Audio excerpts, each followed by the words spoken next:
could you see, if you get a victory, could you see an Ellis Ennis fight where we could determine who's going to be the future of the welterweight division? That could happen real soon. Everybody know what I want. Just if they're paying, I'm playing. Like, come on, this shit could have been happening. We already had this supposed to be set up for this fight, and let's go, niggas. Yeah, we wasn't paying.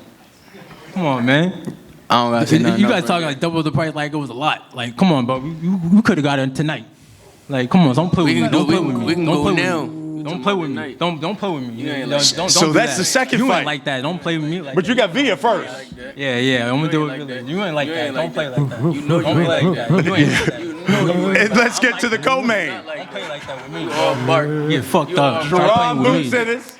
Yeah. Look at him. All right, I'm gonna keep it cool. He all Bart, yo. Trukasha. He too moody. He too moody. All right, Boots. I got him already. I'm not worried about him. Hey everybody, how's it going? Marcos Villegas for Fight Up TV, powered by Stagefront VIP. Being joined with Jaron Boots Ennis. Just finished the press conference. I like that little back and forth with Speedy. What was up with that? He trying to stir the pot, but it's all fun, having fun with it. And like I said before, we got people in front of us right now, so we're gonna handle work on Saturday night, and then we'll see after the fight, see what happens. You said it was cap though. Oh, cap. The proof was in the pudding. He said it wasn't enough money or whatever, but like I said before, I don't knock him for not taking the fight, cause for the money or whatever. I mean, everybody trying to make money, everybody trying to do their thing and different things like that. So I mean, you gotta respect that though, yeah. Was it like officially like presented to you before, or was it presented to him like in the past? It was presented to him. How long ago? Right before they made the press conference for the last fight. Oh, wow. I mean, for this fight, yeah. So this was supposed to be you and him if he had accepted the fight. At first, it was supposed to be me and Stanionis. Then we got the WBA call. Yeah. Then they said something about me and him. So we was like, we said yeah, and I guess they said no. So because there wasn't enough money or whatever. But then we put the petition in for the IBF and got the IBF interim belt. So everything just fall right into place though. It's going perfect, But you deep down feel like if push comes to shove, he's not gonna want to have a fight with you. Who? Speedy. No, I mean at the end of the day, he a fighter. Like I said before, he good and everything, but I think he'll fight. Yeah. Like I said before, if I can't get none of the champs or the winner of Virgil Ortiz or Stanionis, like I said before, if I have to stay busy fight, I'll definitely fight him. Yeah, man, you're in a weird spot, you and Virgil, I feel, because it's like you guys want it so bad already. You want people to give you that opportunity, that chance, and it's like it's kind of tied down. How frustrating is that? I mean, it's not really frustrating. It's I feel like it's kind of like motivating a little bit because it's making me more hungry. Having me more focused and more locked in. And I just want to continue to keep shining and grinding. So, wow, okay, because I know a lot of people in your position would get frustrated, would kind of like lash out like, freaking boxing, the stupid politics, like they're denying me, they keep denying me, but you're seeing it as a motivator. But I guess, how do you avoid getting in a position that Andre's in? I think that's like kind of like a worry of the fans. You said how like avoid the... Yeah, avoid the position that Andre's in now, where like, he was kind of in the same way and he never got the fights. To get in the position where I'm at now, fighting for the IBF interim now, I feel like there's really no choice, honestly. Like, no choice now. So, either they got to fight me or vacate. The IBF champ is Errol Spence. We don't know what's going to happen. He said on Twitter, April, he would return. Do you think we get you and him in April, or do you think he might go to, like, not to say a tune-up, but he has another fight, and then we get to eventually you and him? I'm not too sure. As I handle business on Saturday night, and get this win, this knockout, we'll see. Hopefully, it is me. I mean, hopefully, but it don't matter what he do. I think he got 120 days, to after this fight to defend his belt against me. So it don't matter what he do. So, but the best of luck to him. How tired of these questions are you, bro? They always ask you about Spence, always ask you about Crawford. Like you get fed up with it? I mean, not really. It don't really bother me. It come with the game. That's what I gotta do. So it is what it is, and they the top guys at the weight. But Spence, you know, you gotta respect them. You know, I'm coming to take their belts. Not how likely, but I think, what's the easier fight in your opinion to get? Spence, or do you feel because Crawford's a free agent, he's not tied with anybody, I guess less politics, would it be easier to get him? I'm not sure. Like I said, both fights I feel like it's gonna be easy to make. You know, since you know Bud is free and then Spence is already on this side already, so you know I feel like both fights would be easy to make. In your opinion, if you were to rank everybody in your division outside of you, how would you rank them and why? I'm gonna put me first. Yeah. Me. But outside of you, yeah. taking you out of the equation. Right. Say you're like in a special like position. Well, how would you rank everyone else? You can go. You gotta go. Well, without me, you know, you go Spence, Bud. You can go Virgil. You can go Spence, Bud, Virgil, Keith, Ugas, and Stanionis. Why not flipped? Crawford 1, Spence 2. I feel like Spence did the most work at 47, and I feel like right now he the man at that weight, you know, because he got 3 belts. You know, Spence only got 1. Bud only got 1. You know, Bud was the man at 40, and he trying to make a mark at 47. But I feel like Spence is the one because he got all 3 belts right now. You know, for you, like I mentioned before, you're like in this special position, and I've seen it with a few fighters before. Like Sergio Martinez, when he was coming up, is the most notable. You're like our like secret, like we enjoy you, and it's like you're on the cusp of superstardom. Like, do you feel like how it's gonna be like, how your life is gonna change once you reach that peak? I feel like after this fight, I feel like it's going to change a lot more. You know, but I mean everything feels regular to me. You know, right now this is just normal. Yeah, getting used to it. Because for some people, sometimes they can handle it, but it's like it's a big difference when like before and then like after, when they like finally hit like that peak where like you start bleeding over to the mainstream, you know, and like the casual fans start getting interested in you. Right. Yeah, definitely. But like I said, it's normal to me. You know, I'm getting used to it. You know, and feel great about it. You know.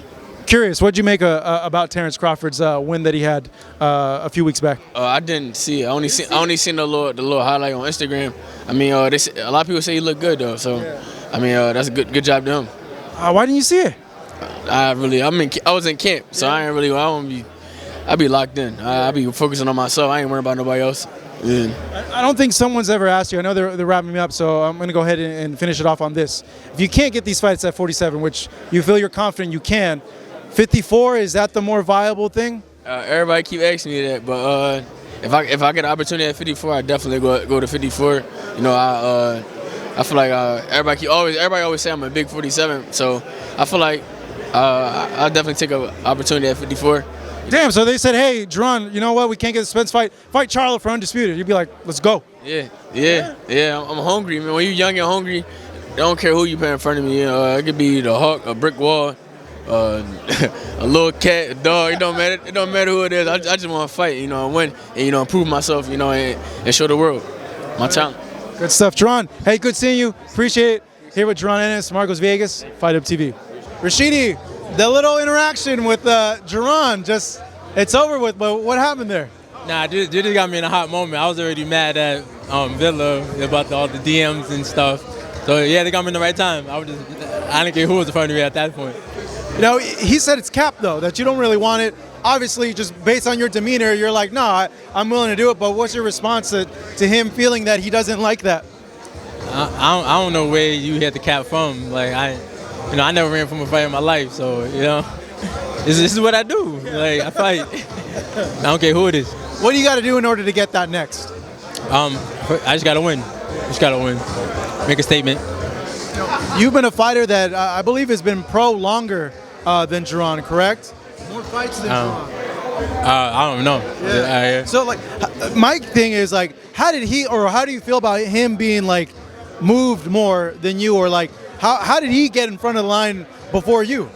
I don't even know. I don't look at stuff like that. Yeah. You know, yeah. He's in his own path. I'm in my own.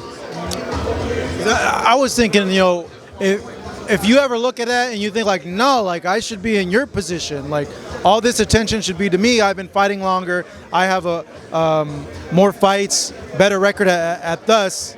Yeah, well, I've been inactive so many times in my career, so I guess that's part of it.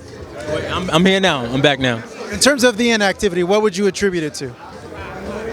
It was. I don't know what to say. It was just with the other people I was with. I don't know what happened. Golden Boy. Yeah. So we spoke to Oscar, and I know you tweeted back at us. He says you were turning down fights. You said, no way, I didn't turn down fights. I don't know about turning fights. I was trying to fight Matisse when he was hot. I was trying to fight Saddam Ali. He was scared. He even blocked me on Instagram and stuff. And I was trying to fight everybody. So I don't know where that came from. So with those fights, like what did they tell you? Yeah, you said, no, I want these fights, and what was the response from them? It's just, I guess they didn't want it. I guess that was the time when Matisse fought Pacquiao. I don't blame him. I'd rather fight Pacquiao. I don't blame him on that one. But I think it was another time we could have fought. I don't know. But it was a lot of different fights. Did you ever get like a real response, like, hey, these guys don't want to fight you, or was it, do you feel more than that? Yeah, I got something saying that, if fight just didn't happen, I guess they wanted more money or something. I don't know exactly what really happened, No, in terms of the future and this opponent, obviously you're focused on him. You want to put on I feel you have to put on a spectacular performance in order to get the public to want the fight with you and Jaron. Do you feel that pressure to do something spectacular? I really don't have to. At the end of the day, I just got to get the victory. But, I can't help it. I like to show off. So I'm probably going to have it anyway. So, yeah. Just kind of curious, you're a skilled fighter, you're fast, you're extremely good. What do you make of Jaron, and what do you make of the attention he's gotten thus far? Yeah, I don't want to keep talking about him, but he's a good fighter. He's good, I never said he was a slouch. In terms of the main event, man, this is a big platform to show you. People want to see Tank. Do you expect a vintage Tank performance in the main event, a knockout?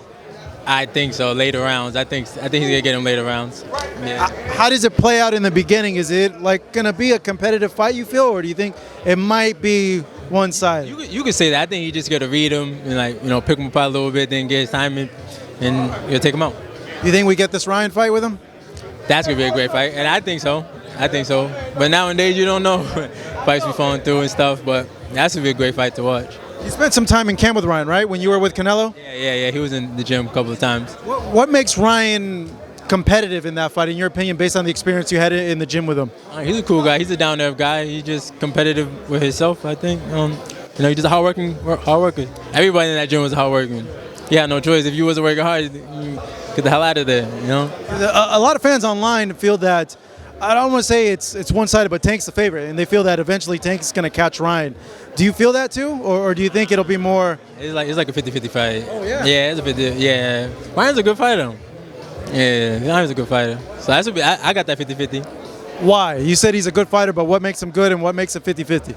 He's fast. He's the punch you don't see. That was the one that hurt the most. He puts you to sleep like that in a blink of eye. So, and Tank got that power.